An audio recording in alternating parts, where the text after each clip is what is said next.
Pertempuran di arah Donetsk Selatan kembali memanas, dengan rekaman langka yang menyoroti aksi militer di utara Vodiane. Dalam rekaman tersebut, sebuah kendaraan pengangkut personel, APC, Rusia terlihat mendaratkan infanteri di barisan pepohonan di bawah tembakan pasukan Ukraina. Ketika APC Rusia tersebut kembali, militer Ukraina mengirimkan drone untuk menghancurkannya.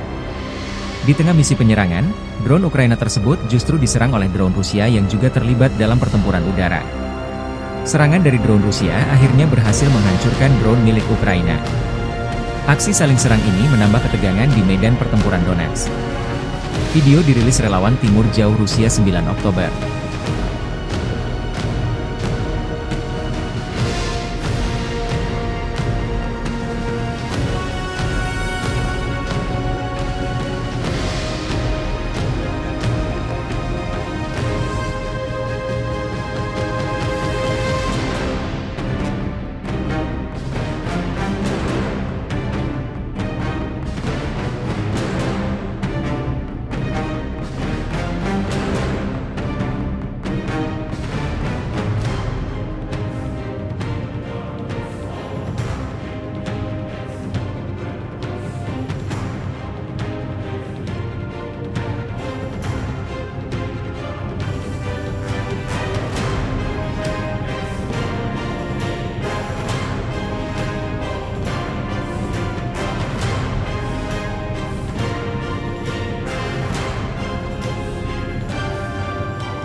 Download Tribun X sekarang, menghadirkan lokal menjadi Indonesia.